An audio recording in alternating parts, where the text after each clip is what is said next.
Good morning बच्चों, मैं अभिषेक मिश्र, PGT chemistry 12th class के लिए। जैसा कि आप सबको पता है कि लास्ट क्लास में हमने जब सरफेस केमिस्ट्री शुरू किया था, सरफेस केमिस्ट्री में काफी चीजें डिस्कस कर ली थी और लास्ट क्लास का लास्ट टॉपिक हमारा प्रिपरेशन ऑफ कोलाइड्स था। कोलाइड्स में मैंने केमिकल मेथड की प्रिपरेशन हमने आपको एक्सप्लेन करी थी। आज हम उसके आगे बात करेंगे। ब्रेडिक्स आर्क मेथड और पेप्टाइजेशन, ये दो तरीके हैं जिससे और हम कोलाइड सॉल्यूशन का प्रिपरेशन कर सकते हैं। और इसके बाद का टॉपिक आज है प्यूरिफिकेशन ऑफ कोलाइड्स। इनके बारे में हम डिस्कशन करेंगे आज।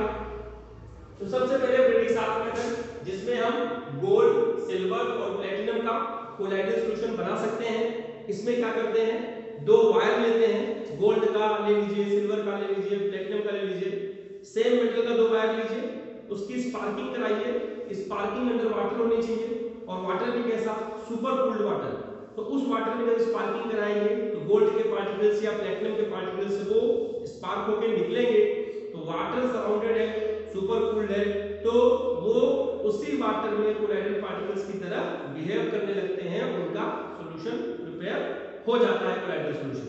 सिल्वर, गोल्ड और प्लैटिनम तीन ऐसे मेटल्स हैं जो रिएक्टिविटी सीरीज में सबसे नीचे पाए जाते हैं। इनका प्रिपरेशन इस मेथड से कर सकते हैं। इतना ही इसमें है। पेप्टाइजेशन में क्या कहा गया, the process of conversion of PPT, the process of conversion of PPT back to the colloids. किसी भी तरीके से प्रेसिपिटेट को कोलाइडल सॉल्यूशन में कन्वर्ट कर लीजिए, that process is called peptization. करते कैसे हैं वो देखिए। सपोज कीजिए एक पीपीटी हमारे पास है।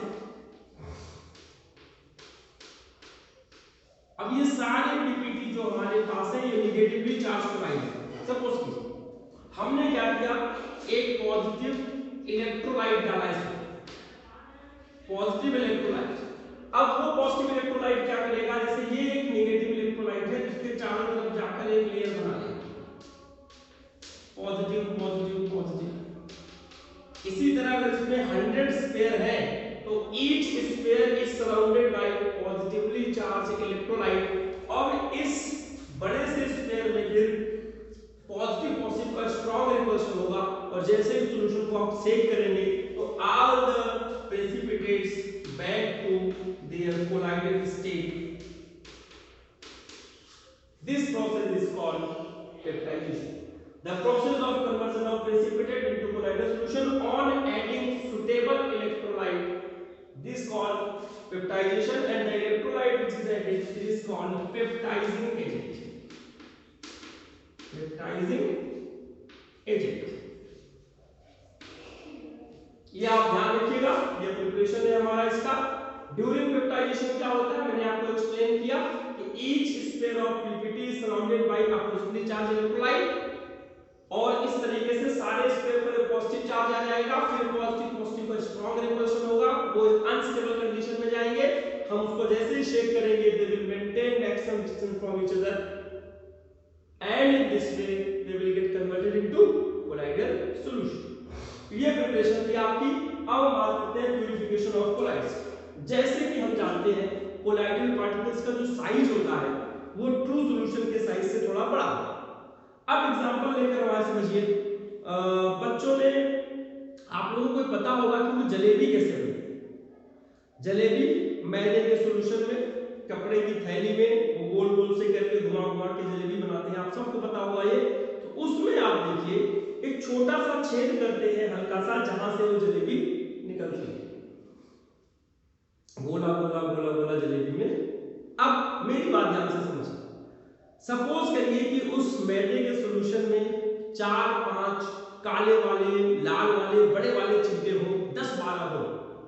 उन चींटों को हम कोलाइडल पार्टिकल्स कह सकते हैं क्योंकि उनका साइज मैदे के पार्टिकल के साइज से थोड़ा बड़ा है।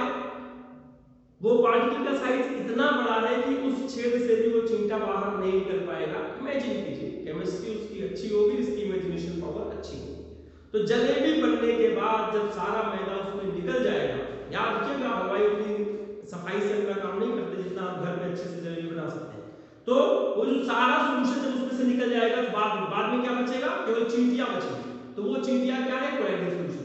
यानी उस मैदे वाले सॉल्यूशन में से जिसमें कि ढेर सारी चींटियां हैं, मैदे के सॉल्यूशन का निकल जाना, उस चींटियों का प्यूरिफिकेशन। यानी कोलेजन पार्टिकल का प्यूरिफिकेशन क्या हो गया? हम किसी भी तरीके से इलेक्ट्रोलाइट को निकालेंगे, इलेक्ट्रोलाइट वहां पर इंप्योरिटी की तरफ बिहेव करेंगी, और किसकी यूज से?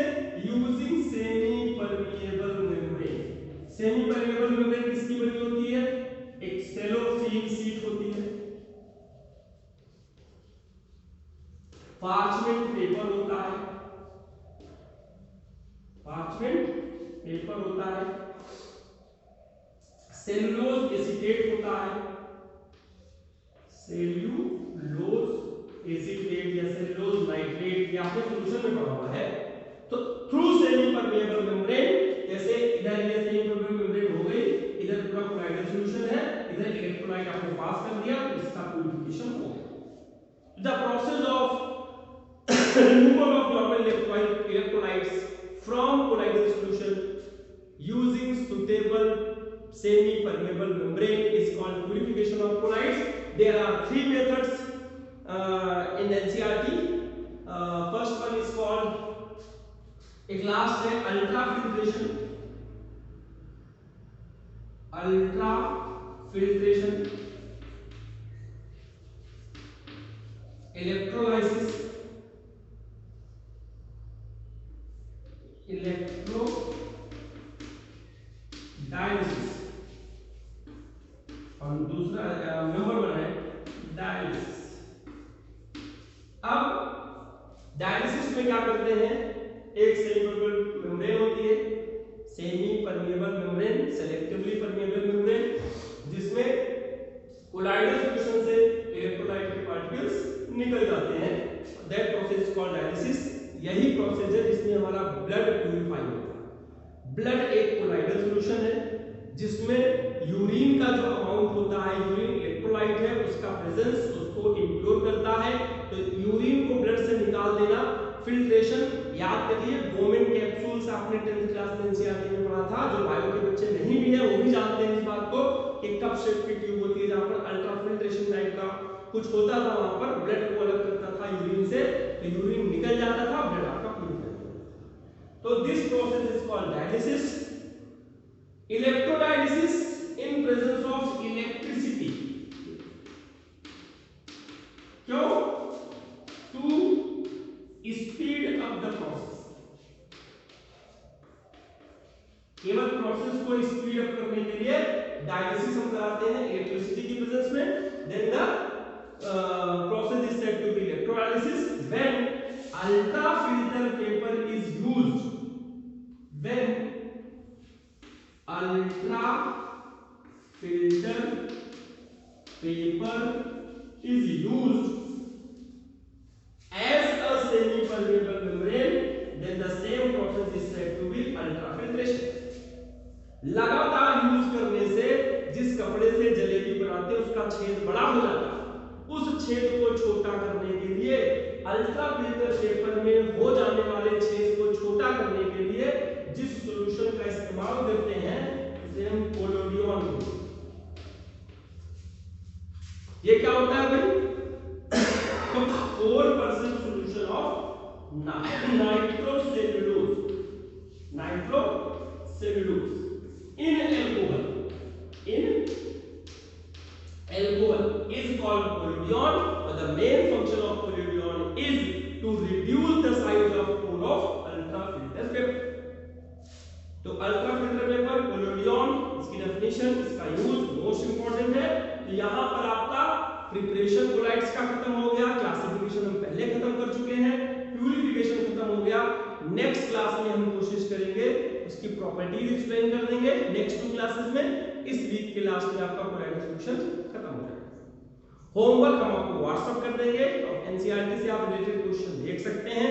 इंपॉर्टेंट ये है क्या पेपर में क्या क्या आता है, अल्ट्रा फिल्ट्रेशन आ चुका है, डायलिसिस आ चुकी है, पेप्टाइजेशन आ चुका है, इसमें कौन कौन सा कोलाइडल सॉल्यूशन बना सकते हैं ब्रेडिक्स मेथड में, यह आ चुका है। These are the important question with respect to coming board exam. तो आप सबसे उम्मीद है कि आपको ये चैप्टर अच्छा लगा होगा।